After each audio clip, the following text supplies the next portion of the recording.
যে কমপ্লেন করে থাকেন সেটি হচ্ছে স্তনে ব্যথা নিয়ে। বিভিন্ন ধরনের স্তনের ব্যথা ম্যানিফেস্ট করে থাকেন এবং স্তনের এই ব্যথাগুলো আসলে কারো কারো 1 মাসের ব্যথা, কারো 2 মাস 6 মাসের ব্যথা, কিন্তু এরকমও অনেক রোগী আমরা পেয়ে থাকি যারা 4 থেকে 5 বছর ধরে ব্রেস্টে পেইন অনুভব করছেন, বিভিন্ন ধরনের ওষুধপত্র খেয়েছেন এবং ঢাকা সহ বাংলাদেশের প্রখ্যাত ব্রেস্ট সার্জনদেরকে দেখিয়েছেনও। তাহলে আমি তখন মনে মনে চিন্তা করতে থাকি, এত ওষুধপত্র খাবার পর এবং এত স্বনামধন্য চিকিৎসকদের দেখানোর পরও কেন ওনার তো আসলে এই বিষয়ক কমপ্লেনটা থাকার কথা ছিল না। আসসালামু আলাইকুম। ডক্টর হুমায়রা প্লাস্টিক সার্জারি পেজে আমি ডক্টর জামান উম্মে হুমায়রা আপনাদেরকে স্বাগত জানাচ্ছি।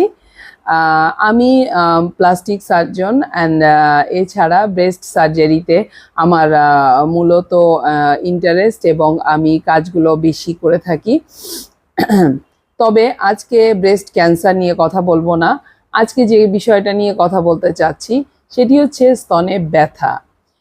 প্রতিদিনই 7টা 8টা 10টা যে কটা পেশেন্ট, যদি আমরা 10টা পেশেন্ট দেখি তাহলে তার ভেতরে আমি অ্যাটলিস্ট 5 থেকে 6 জন ব্রেস্টের পেশেন্টই আমাদেরকে যে কমপ্লেন করে থাকেন সেটি হচ্ছে স্তনে ব্যথা নিয়ে। বিভিন্ন ধরনের স্তনের ব্যথা ম্যানিফেস্ট করে থাকেন এবং স্তনের এই ব্যথাগুলো আসলে কারো কারো 1 মাসের ব্যথা, কারো 2 মাস 6 মাসের ব্যথা, কিন্তু এরকমও অনেক রোগী আমরা পেয়ে থাকি যারা 4 থেকে 5 বছর ধরে ব্রেস্টে পেইন অনুভব করছেন, বিভিন্ন ধরনের ওষুধপত্র খেয়েছেন এবং ঢাকা সহ বাংলাদেশের প্রখ্যাত ব্রেস্ট সার্জনদেরকে দেখিয়েছেনও।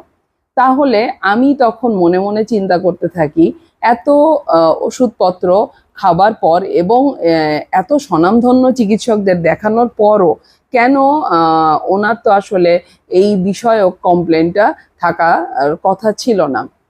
আসলে দুঃখজনক হলেও সত্য যে স্তনে ব্যথার এই সমস্যাটা অ্যাড্রেস করা এবং এটা নিয়ে আসলে আমি ব্যক্তিগতভাবে ফিল করি যে একটু চেম্বারে বেশি সময়ে দিতে হয় এই রুগীদের জন্য, কারণ এটির চিকিৎসা আসলে ওষুধ সেবনের থেকে অনুধাবন করা বা বিস্তারিতভাবে বোঝার একটা প্রয়োজনীয়তা রয়েছে। আমি এই আজকের আলোচনার সেশনটাতে এই ব্যাপারটাতেই আপনাদের সাথে একটু আলাপ করব। আশা করি যাদের প্রয়োজন তারা এই ভিডিওটি দেখবেন এবং দেখে মানে এটা থেকে আপনার প্রয়োজনীয় অনেক কনফিউশন এবং অপ্রয়োজনীয় অনেক মিসকনসেপশন ইনশাল্লাহ দূর হয়ে যাবে। তো আসলে শুরুটা এভাবে করা যায়, আমাদের যে স্তন, তো শুরুটা এভাবে করা যাক। আসলে স্তন ক্যান্সার স্তনের যে গঠনটা সেটি হচ্ছে মূলত গ্ল্যান্ড এবং চর্বি বা ফ্যাট এটির মাধ্যমে কম্পোজড। এর ভেতরে গ্ল্যান্ডের যে পোর্শনটুকু সেটি আমরা যখন ছোট থাকি, মনে করেন বিফোর প্রেগনেন্সি, মানে 20 থেকে 25 বছরে আমাদের গড়ে বেশিরভাগ মেয়েদের বিয়ে এবং মানে প্রথম সন্তান প্রসব করে। তো এর আগের যে গঠনটা সেটা পরের যে গঠন সেটা থেকে ভিন্ন হয়। এছাড়া বয়সের সাথেও আমাদের স্তনের গঠন অনেকটা পরিবর্তন হতে থাকে। তো মূল যে পরিবর্তনটা আসে সেটি হচ্ছে গ্ল্যান্ডের পোর্শনটা ধীরে ধীরে যে সুঠাম একটা গঠন থেকে একটু সফট হয়ে যায়। এবং এছাড়া আরও একটা বড় ব্যাপার সেটি হচ্ছে ফ্যাটের পোর্শনটা বয়সের সাথে ধীরে ধীরে বেশি হতে থাকে এবং মূল গ্ল্যান্ডুলার পোর্শনটা ধীরে ধীরে কমতে থাকে, মানে ফার্টাইল এজের পর থেকে। আচ্ছা, ব্রেস্টের ব্যথার ব্যাপারে যদি বলি তাহলে গঠনে যেটা আমাদের বুঝতে হবে সেটা হচ্ছে, আমি সহজভাবে যে রুগীদেরকে যেটা বুঝিয়ে থাকি যে আঙ্গুরের থোকা, একটা আঙ্গুরের থোকা নিশ্চয়ই আমরা সবাই দেখেছি, যেটার একটা থোকার উঠালে, একটা ডাল দিয়ে যদি আমি উঠাই তাহলে প্রায় 18-20টা আঙ্গুর চলে আসে। তো এগুলো কানেক্টেড কিভাবে থাকে, একটা অপরটার সাথে একটা নালীর ছোট ছোট বৃন্তের মাধ্যমে কানেক্টেড থাকে। তারপরে একটা ছোট ডাল, এদিক থেকে আরেকটা ছোট ডাল, এভাবে করে তারপরে একটা মোটামুটি একটা মোটা ডাল থেকে একটা কানেক্টেড থাকে। এভাবে একটা বৃন্ত থেকে দেখা যায় একটা থোকায় প্রায় 20টা-25টা আঙ্গুর চলে আসে। এবারে আমাদের স্তনের গঠনটা যদি চিন্তা করি, সেখানেও কিন্তু এরকম লোবস থাকে, এবং লোবের পরে লোবিউলস থাকে, এবং লোবিউলের ভেতরে আমাদের কিন্তু ছোট ছোট ছোট ছোট আমরা বলি গ্ল্যান্ডের গ্ল্যান্ড সজ্জিতভাবে থাকে, ব্রেস্টের গ্ল্যান্ডগুলো। এবং এই গ্ল্যান্ডগুলো কিছু নালীর মাধ্যমে ড্রেইন করতে থাকে, সেগুলো ডাকটিউল থেকে আমাদের ব্রেস্টের বিভিন্ন ডাক্ট আকারে রেসিমোস সিস্টেমে তাহলে সুন্দর করে ছড়িয়ে আসে। এবং এটা একটা সার্কুলার অর্গান হওয়াতে জাস্ট ফুলের মতো চতুর্দিক থেকে গ্ল্যান্ডের গুলো থেকে নালীগুলো সংযুক্ত হয়ে এভাবে সর্বশেষে 4 থেকে 5টা নালী আমাদের স্তনবৃন্তে এসে শেষ হয়। এভাবে যখন একটা মেয়ে মানে সন্তান ধারণ করে, তখন থেকেই তার এই গ্ল্যান্ডগুলোতে বিভিন্ন ধরনের চেঞ্জ হতে থাকে, যার মাধ্যমে দুধ তৈরি হয়। এবং আমরা জানি মা যখন সন্তান প্রসব করে তখন সেই মায়ের বুকে ওই গ্ল্যান্ডগুলো সক্রিয় হয়ে ওখান থেকে দুধ নিঃসরণ হয়, এবং বাচ্চা সেটা থেকে মায়ের শরীর থেকে তার পুষ্টিটা গ্রহণ করে। এখন আমাদের ডেইলি লাইফে এটার কি প্রভাব? যখন আমাদের একটা মেয়ের ঋতুস্রাব চলছে, তখন কিন্তু এই ঋতুস্রাবের প্রথম সাইকেলে এবং মিড সাইকেল এবং ঠিক মাসিকের আগে এর মাঝখানে বেশ কিছু শরীরে হরমোনের তারতম্য ঘটে। এবং মিড সাইকেল 14-15 তারিখের দিকে, যেটা মিড সাইকেল যখন ওভুলেশন হয়, তখন কিন্তু আমাদের ইস্ট্রোজেন হরমোনটা পিকে থাকে। আবার ঠিক মাসিকের আগে তখন কিন্তু প্রোজেস্টেরন হরমোনটাও পিকে থাকে। এই ইস্ট্রোজেন হরমোনের কাজ হচ্ছে যে কোনো একটা গ্ল্যান্ডকে আকারে বড় করা এবং তার সেলুলার যে স্ট্রাকচারসগুলো আছে সেগুলোকে বৃদ্ধি করা। আবার যেটা কিনা আপনার ঠিক প্রোজেস্টেরন হরমোনের কাজ হচ্ছে ওগুলোকে সিক্রেটরি ফেজে নিয়ে যাওয়া। তার মানে কি, ওই গ্ল্যান্ডগুলোতে রস নিঃসরণ করার উপযুক্ত করা। এই মেয়েটাই যদি পিরিয়ড না হয়, মানে সে যদি প্রেগনেন্ট হয়, তাহলে পরে এই রস নিঃসরণ করতে উপযুক্ত গ্ল্যান্ডটাই পরবর্তীতে দুধ নিঃসরণ করবে। কিন্তু যদি পিরিয়ড হয়ে যায়, তাহলে পরে যদি আমাদের প্রোজেস্টেরন হরমোনটা ওই লেভেলে পিকে না থাকে, তাহলে পরে কি হবে, এই গ্ল্যান্ডের এই পরিবর্তন থেকে সে আবার ব্যাক টু দ্য প্যাভিলিয়ন আগের মতো সেলে পরিণত হবে।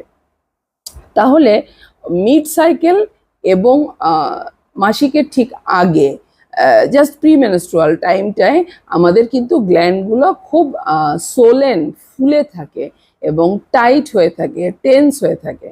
ফলে এই সময় ব্রেস্টে ব্যথা হওয়াটা খুব অস্বাভাবিক কিছু না। এবং এটা মোটামুটি একটা ন্যাচারাল প্রক্রিয়া, যেটার মাধ্যমে দেখা যায় যে এই সময়ে স্তনে কিন্তু হচ্ছে, ব্রেস্টে ব্যথা হচ্ছে। তো এটা কোনো ডিজিজই না, এবং এটা ফাইব্রোসিস্টিক ডিজিজও না, ঠিক আছে? এটা একটা একেবারেই ন্যাচারাল এবং মানুষের মানে কি বলবো, প্রাকৃতিক ভাবেই এই টেন্ডারনেসটা আসে। এই সময় নিপলটা খুব বেশি সেন্সিটিভ হয়ে যেতে পারে টাচ সেন্সেশনে, এবং কষ্ট হতে পারে, এবং হচ্ছে যে ব্রেস্টের টেন্ডার বা ব্যথা বা বেশ একটা প্রদাহের মতো অনুভূতি হতে পারে, শরীরে হালকা জ্বর ভাব থাকতে পারে, এবং সর্বোপরি যেটা হচ্ছে যে অনেক সময় যাদের এই ব্যাপারটায় অনেক বেশি দেখা যায় বা এক্সিকিউট করে যেসব বডিতে, সেই সব বডিতে কিন্তু দেখা যাচ্ছে যে আমাদের ওই ওই সময় অনেক সময় আন্ডারগার্মেন্টস বা অন্তর্বাসের সাইজও চেঞ্জ হতে পারে, মানে বিগার সাইজ ইউজ করতে হতে পারে, ব্রেস্টটা অনেক টেন্ডার হয়ে যায়। এটা গেল একটা স্বাভাবিক প্রাকৃতিক নিয়মেই কেন আমাদের পিরিয়ডের আগে ব্রেস্ট ব্যথা করে। এছাড়াও অনেক সময়ই যখন এই সেম সাইকেলটা, আপনি মনে করেন আমার বয়স, ধরেন আপনার বয়স 30, তাহলে পরে আপনার এই যদি 13 বছর বা 14 বছরে পিরিয়ড শুরু হয়ে থাকে, তাহলে অলরেডি আপনার 16 বছর, হ্যাঁ 17 বছর ধরে পিরিয়ড হচ্ছে, এবং প্রতি বছর কমপক্ষে আপনার 10-11 বার বা 11 থেকে 13 বা 14 বার পিরিয়ড হয়েছে। এই পিরিয়ডের টাইমটায়, তার মানে 14 গুণন 16, তাহলে এতগুলো বার আমার সেলুলার একবার চেঞ্জ হচ্ছে, আবার ব্যাক নর্মাল হচ্ছে, আবার সোলেন হচ্ছে, আবার সিক্রেটরি হচ্ছে, আবার নর্মাল হচ্ছে। এই যে সেলুলার ডাইনামিক চেঞ্জগুলো হতে থাকে, এর মধ্যে কিন্তু খুব স্বাভাবিকভাবে কিছু মেটাবলিক এন্ড প্রোডাক্ট, কিছু জিনিসগুলো তৈরি হয়, যেমন ডিসচার্জ, কিছু সামান্য ডিসচার্জ আসতেই পারে নিপলে, এবং যেটা তৈরি হয় কিছু সিস্ট তৈরি হয়ে থাকে। দেখা যায় 25 থেকে 45 বা 50 বছর বয়সের মেয়েদের মধ্যে এই ব্রেস্টে সিস্ট তৈরি হওয়ার প্রবণতাটা দেখা যায়। আচ্ছা, সিস্ট কি? সিস্ট কি এটা অনেকেই আমাকে জিজ্ঞেস করে থাকেন। আমরা এখন প্রযুক্তির একটা এমন পর্যায়ে আছি যে আমরা পরীক্ষা নিরীক্ষা করার জন্য, ইভেন আমাদের দেশে তো ডাক্তারের ওপরে নির্ভরশীল না, যখনই আমরা কোনো একটা ইনভেস্টিগেশনের ব্যাপারে প্রমুখ তথ্য জানতে পারি বা অনেকের মাধ্যমে শুনতে পারি, তখন আমরা কি করি, আমরা কিন্তু এটা নিয়ে সার্চ করি। বিভিন্ন সার্চ ইঞ্জিন, গুগল আছে, বিভিন্ন ধরনের জায়গা আছে, সেগুলোতে কিন্তু আমরা সার্চ করি, এই ধরনের তথ্যগুলো সম্বন্ধে জানতে চাই। এটা একটা সাইড। আরেকটা হচ্ছে যে আমরা নিজেরা অনেক ক্ষেত্রে পরিচিত যে কোনো ল্যাবরেটরি বা প্যাথো ডায়াগনস্টিক সেন্টারে যে ইনভেস্টিগেশনটা করি, এবং ইনভেস্টিগেশন আসার পরে হাতে যখন আমরা সেই তথ্যগুলো পাই, তখন সেটা নিয়ে আবার চিন্তা করি যে আমি এখন কি কি নর্মাল আসলো নাকি অ্যাবনর্মাল আসলো, এটার মানে কি, সেটার মানে কি। তো এটা আসলে আমাদের সবকিছু রেট্রোস্পেক্টিভ পর্যায়ে চলে যাচ্ছে।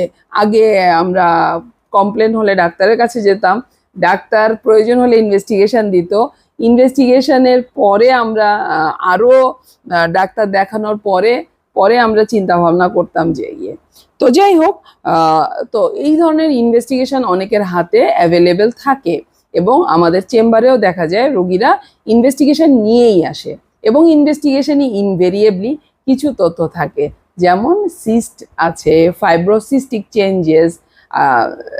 সো এই ফাইব্রোসিস্টিক চেঞ্জেসের ব্যাপারটা আমি একটু বলি। সেটা হচ্ছে যাদের এই গ্ল্যান্ডটা দীর্ঘদিন ধরে কাজ করছে, কিন্তু ফাইব্রোসিস্টিক চেঞ্জ আসলে ছোটদেরও হচ্ছে, 20, 22, 25 বছর বয়সের মেয়েদেরও ব্রেস্টে আমরা দেখতে পাচ্ছি সিস্টিক চেঞ্জ আছে। আসলে আমাদের তো গ্লোবাল অনেক চেঞ্জ হচ্ছে, এনভায়রনমেন্টাল অনেক চেঞ্জ আসছে, এবং এনভায়রনমেন্টে আসলে ব্যাপক যে চেঞ্জগুলো, সেগুলো আসলে আমাদের ডিজিজ প্যাটার্নে অনেক পরিবর্তন এনেছে, এটা অনস্বীকার্য। তো এই যে সিস্টগুলো আমরা কি, ফার্স্টে বলি কি, আমরা জানি অনেকেরই রান্না বান্না করতে গেলে হঠাৎ করে তেলের ছিটা পড়লে বা যে কোনো সময় পোড়ায় আমরা দেখে থাকি যে পানির ফোস্কার মতো একটা জিনিস পড়ে, এটাকে আমরা ব্লেবস, ব্লিস্টার বা ফোস্কা বলে থাকি। ইংরেজিতে সিস্ট টার্মটাও এরকমই, যে collection of fluid surrounded by some kind of membrane, যে কোনো ধরনের মেমব্রেন, পাতলা পর্দা দ্বারা, বায়োলজিক্যাল কোনো পর্দা দ্বারা ছোট্ট ছোট্ট ফ্লুইড, এবং যে কোনো সিস্টেরই খুব আনন্যাচারাল না হলে এটার কোর্স হচ্ছে যে এটা ধীরে ধীরে আমাদের যেমন পানি ফোস্কা ছোট ছোট যদি থাকে তাহলে ধীরে ধীরে চুপসিয়ে হারিয়ে যায়, সেরকম ব্রেস্টের সিস্টগুলোও কিন্তু ছোট ছোট ফোস্কার মতো ধীরে ধীরে ধীরে ধীরে চুপসিয়ে ছোট হয়ে আসে। আমরা যদি সিরিয়াল আলট্রাসোনোগ্রাম করি তখন কিন্তু প্রায়ই আমরা দেখি যেই সিস্টটা আগে 10 মিলিমিটার ছিল সেটা ধীরে ধীরে 8, 7, 4 মিলিমিটার হচ্ছে। বাট প্রসেস অফ মানে সিস্ট তৈরির প্রসেসটা তো আছে, ফলে ওটা ছোট হলেও দেখা যায় অন্য জায়গায় সিস্ট তৈরি হতে থাকে। তাহলে সিস্ট মূলত প্যাথোলজিক্যালি খুব বেশি, আমি যদিও বা আমি প্যাথোলজিস্ট নই, তারপরেও আমি এতটুকু বলতে পারি যে সিস্ট আমাদের ব্রেস্টের যে ডিজিজ লাইন বা প্যাটার্ন আছে সেগুলোর মধ্যে খুব বেশি একটা মারাত্মক কোনো ডিজিজ এন্টিটি, বা অ্যাকচুয়ালি আমরা ডিজিজ এন্টিটি এটা বলিই না। একসময় একটা টার্ম খুব বেশি পপুলার ছিল, aberration from normal development and evolution. মানে আমাদের কিছু ব্রেস্টের ডিজিজ আছে সেটা হচ্ছে যে নর্মাল দের থেকে একটু দূরে, ঠিক আছে? তো ফাইব্রোসিস্টিক ডিজিজ এটার মধ্যেই একটা। তো এই যে সিস্ট যেটা, সেটা কিন্তু অনেক সময় আমাদের কি হচ্ছে, গ্ল্যান্ডের ভিতরে সিস্ট একটা হয় না, একাধিক সিস্ট তৈরি হয়। একাধিক সিস্টগুলো একটা গুচ্ছ বা দলা পাকিয়ে এক জায়গায় একটা আকার গঠন করে, এবং আমাদের ব্রেস্টের গঠনটা এরকম। সেটাতে আমাদের গ্ল্যান্ড অ্যান্ড ফ্যাট বাদে অন্য স্ট্রাকচার যদি বেশি পরিমাণে থাকে তাহলে আমরা কিন্তু বিশেষ করে যারা নিয়মিত স্তন নিজেদের চেক করেন এবং পরীক্ষা করে দেখেন বা সচেতন, তারা সহজেই বুঝতে পারেন আমার স্তনে কিছু একটা দলাকার ভাব দেখা দিচ্ছে বা কোনো ধরনের একটা সমস্যা মনে হচ্ছে। তো এরকম একটা পরিস্থিতিতে যেটা হচ্ছে যে এই যে সিস্ট বা সিস্টের যে গুচ্ছটা, সেটা যদি থাকে আমাদের ছোট পাতলা ফ্রি নার্ভ এন্ডিং যেগুলো, সেগুলোর ওপরে যদি চাপ দেয় বা আমাদের নর্মাল ব্রেস্টের গঠনের ওপরে যদি চাপ দেয়, তখন কিন্তু অবশ্যম্ভাবী কিছু না কিছু ব্যথা অনুভব হয়। এই ব্যথাগুলো কীরকম, আমি নিজেও একজন মেয়ে এবং অন্যান্য রোগীদের থেকে শোনা যে কথাগুলো, সেটাতে কেমন হচ্ছে ব্যথাগুলো, কেউ বলছে কারেন্টের শর্টের মতো লাগে, কেউ বলছে চিলিক পারে, কখনো যদি ফ্রি নার্ভ এন্ডিংয়ে খুব অবভিয়াস, যদি নার্ভ এন্ডিংকে ইনভলভ করে তাহলে পরে জ্বালার অনুভূতি পায় বা বার্নিং সেন্সেশনের ফিলিং হয়। এবং এছাড়া আরও কী ধরনের হতে পারে যে মানে হঠাৎ করে সাডেন একটা পেইন হলো এবং তারপরে চলে গেল। তো এই পেইনগুলো আসলে মূলত আমাদের মনে যে দুশ্চিন্তার উদ্রেক করে সেটি আর কিছুই না, ক্যান্সার। ব্রেস্ট ক্যান্সারের একটা টেনশন আমাদেরকে খুব বেশি একেবারে রাত্রের ঘুম, দিনের সুখ শান্তি, কর্মকাণ্ড সব কিছুকে ডিস্টার্ব করে রেখে দেয়। কিন্তু আমি সবার জন্য এই বিস্তারিত আলোচনা, এই বিস্তারিত উদাহরণ সহ বোঝানোর একটাই উদ্দেশ্য, সেটি হচ্ছে যে মূলত ফাইব্রোসিস্টিক ডিজিজ কোনোভাবেই প্রিম্যালিগন্যান্ট বা ম্যালিগন্যান্ট কন্ডিশন নয়, মানে ক্যান্সার বা ক্যান্সারের পূর্বাভাস জনিত কোনো অসুখের পার্ট নয়। তবে আপনার ব্রেস্টে এই ধরনের যে কোনো ধরনের ব্যথা হলে অবশ্যই আমি বলবো ডাক্তারের পরামর্শ নেওয়া উচিত, কারণ ব্রেস্টের ব্যথা শুধুমাত্র ফাইব্রোসিস্টিক ডিজিজের জন্যই হয় না। Fibrocystic disease commonest cause of breast pain বা মাস্টালজিয়া, কিন্তু এটা ছাড়াও ব্রেস্ট অ্যাবসেস বা ফোড়া আছে, কখনো ক্ষেত্রে কোনো অ্যাডভান্সড ডিজিজ, অনেক সময় ব্রেস্ট ক্যান্সারের অ্যাডভান্সড স্টেজেও আমাদের পেইন হয়, কখনো কখনো কিছু ইনফ্লামেটরি ডিজিজ আছে, কখনো অ্যাকিউট মাস্টাইটিস, অনেক সময় গ্যালাক্টোসিলেও পেইনফুল গ্যালাক্টোসিল হতে পারে। তো বিভিন্ন ধরনের ডিজিজ আছে, তবে কমনলি ফাইব্রোসিস্টিক ডিজিজটা আপনাদের বেশি দুর্ভাবনা করা ঠিক না। কথা চলে আসে যে তাহলে এই ধরনের কেসে আমরা কি করব, আমাদের করণীয় কি? সাধারণ মানুষ হিসেবে আমাদের করণীয় প্রাথমিকভাবে সেটি হচ্ছে যে আমরা অবশ্যই প্যানিক করব না, আমরা অতিরিক্ত দুশ্চিন্তা করব না। কোনো একজন ব্রেস্ট সার্জনের সাথে আমরা কনসালটেশন এজন্যই নেব কারণ আমাদের ব্রেস্টের চিকিৎসার যে প্রোটোকলটা সেটাতে প্রথম ধাপে আপনি সেলফ অ্যাসেসমেন্ট বা সেলফ ব্রেস্ট এক্সামিনেশন, অথবা আপনি নিজে থেকে একটা কমপ্লেন যখন অ্যাপ্রিসিয়েট করবেন, তখন দ্বিতীয় ধাপেই আপনি কোনো একজন স্বাস্থ্যকর্মী অথবা বেস্ট হয় যে কোনো একজন ডাক্তার এবং ব্রেস্ট সার্জনের সাথে কনসাল্ট করবেন। কনসাল্ট করলে উনি আবার ক্লিনিক্যাল এক্সামিনেশন বা বৈজ্ঞানিক পদ্ধতি বা মেডিকেল পদ্ধতিতে আপনার স্তনটা পরীক্ষা করে দেখবেন, যেটা আপনার দেখার সাথে ভিন্ন হতেই পারে। এরপর উনার অ্যাসেসমেন্টের ভিত্তিতে উনি সাধারণত আমরা যেটা করি সেটা আমরা এর সাথে কিছু ইনভেস্টিগেশনস দেই, যেটার মধ্যে কমনেস্ট হচ্ছে ultrasonogram of both breast with both axilla.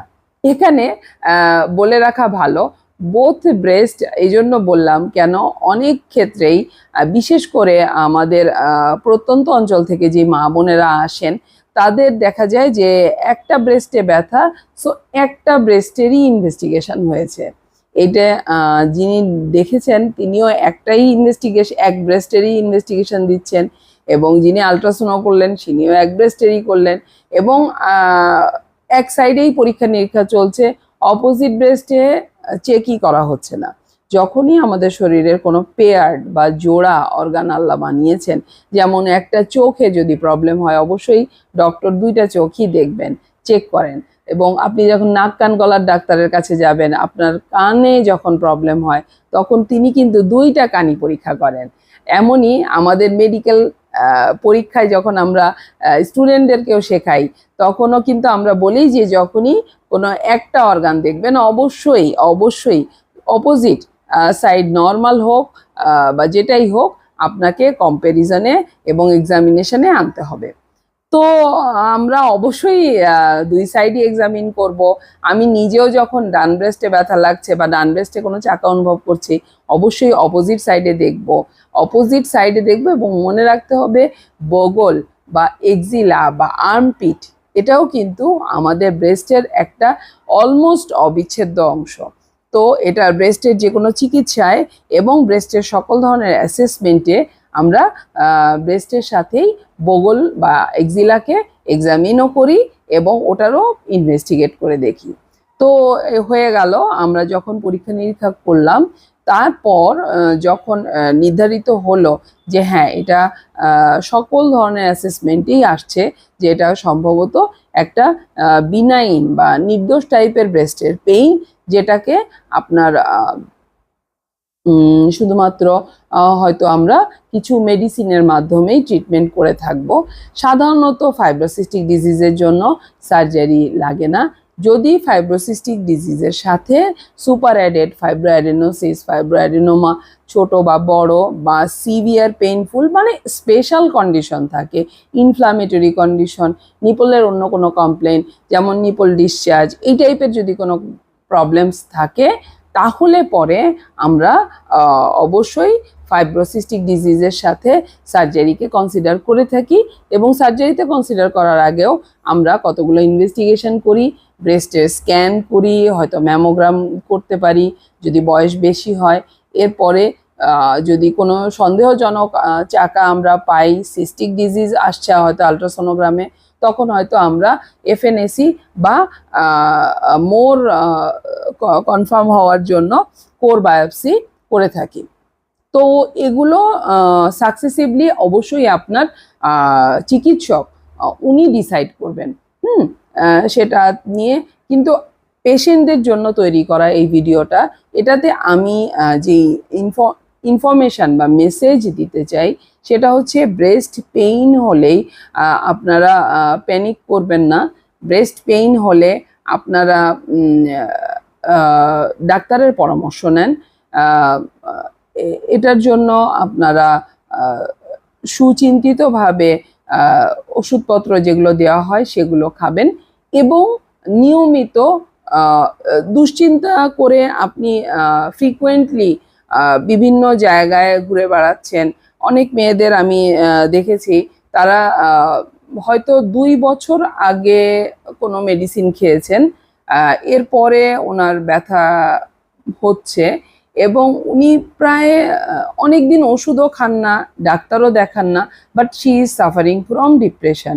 উনি দুশ্চিন্তা এবং যেটা কি বলো মনোক্ষুণ্ণতা এবং মানে একটা সেলফ এস্টিম লস করেন এবং সবসময় মনে করেন আমার হয়তো ব্রেস্টে বড় কোনো অসুখ হচ্ছে, কিন্তু উনি ডাক্তারও দেখাননি।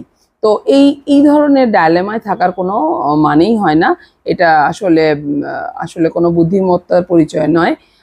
পরিবারের অন্যান্য সদস্য যারা আছেন, বিশেষত হাজবেন্ড, বাবা, মা এবং যারা পরিবারের কর্তৃত্ব করেন বা আমাদের চিকিৎসাগুলো কোনটা প্রায়োরিটাইজ করেন, যে কোন জিনিসে আমরা গুরুত্ব সহকারে দেখব। যেমন কিছু কিছু জিনিস, যেমন শুধু গায়ে জ্বর আসলো আমরা মনে করি যে আচ্ছা এটা জ্বর এসেছে, এটা কোনো ব্যাপার না, কিন্তু মেয়েদের যেটা হয়েছে সেটা হলো যে কিন্তু অন্য কাশি বা দীর্ঘদিন কাশি হলে আমরা ডাক্তার দেখাই, দীর্ঘদিন একটা ব্যথা থাকলে আমরা ডাক্তার দেখাই। সেরকমভাবে মেয়েদের যে প্রাইভেট পার্টে যে প্রবলেমগুলো হয়, যেমন ব্রেস্ট বলেন, জেনিটেলিয়া বলেন, এই জায়গায় তাদের আমরা মেয়েরাও উচিত মায়ের সাথে বা বোনদের সাথে, ভাবিদের সাথে, বাসায় যারা নেতৃস্থানীয় আছে বা বাসায় যারা ডিসিশন মেকার, তাদের সাথে আমরা খুলে কথাগুলো বলবো, যাতে করে আমরা প্রকৃত চিকিৎসকদের কাছে আসি এবং আমরা চিকিৎসা নিতে পারি। এবং আর যাদের রোগ নির্ণয় হয়ে গিয়েছে ফাইব্রোসিস্টিক ডিজিজ, যারা দীর্ঘদিন ধরে এই অসুখটাতে ভুগছেন এবং মানে সন্তোষজনক চিকিৎসা বা সন্তোষজনকভাবে করতে পারছেন না, তাদের জন্য বলবো যে আপনারা রেগুলার ফলো আপ করবেন। প্রতি 3 মাস পর পর বা 6 মাস পর পর ডাক্তারের শরণাপন্ন হওয়া, বা অন্তত পক্ষে বছরে একবার আমাদের ব্রেস্টের ইনভেস্টিগেশন, স্ক্যানিং এবং টেস্টগুলো ডাক্তারের পরামর্শক্রমে করা আসলে খুবই জরুরি। আমার মনে হয় যে সাধারণ আমরা যারা ডাক্তার না, নন মেডিকেল পারসন, তাদের জন্য এই ভিডিওটা বানানো সম্পূর্ণরূপে। এজন্য আমি চেষ্টা করেছি সহজ উদাহরণ দিয়ে আমাদের ব্রেস্টের সিম্পল যে বায়োলজিটা, এটা আপনাদেরকে বোঝানোর জন্য। যদি অল্প কিছু মা বোনদেরও প্রকৃতভাবে এই ভিডিওটি উপকারে আসে, তাহলে আমি নিজেকে সার্থক মনে করব। আশা করি সবাই স্বাস্থ্য সচেতন হবেন। স্বাস্থ্য বিষয়ক ইম্পর্টেন্ট তথ্য যদি মনে হয় যে এই ভিডিওটি উপকারী, তাহলে শেয়ার করবেন নিজের আত্মীয় স্বজন, বন্ধু বান্ধব, মা, বোন এবং যাদেরকে আপনি কেয়ার করেন, যাদের কষ্টর জন্য আপনি কেয়ার করেন, তাদের সাথে শেয়ার করবেন। আশা করি সবাই ভালো থাকবেন, সুস্থ থাকবেন। ডক্টর হুমায়রা প্লাস্টিক সার্জারি পেজের সাথেই থাকবেন। আসসালামু আলাইকুম।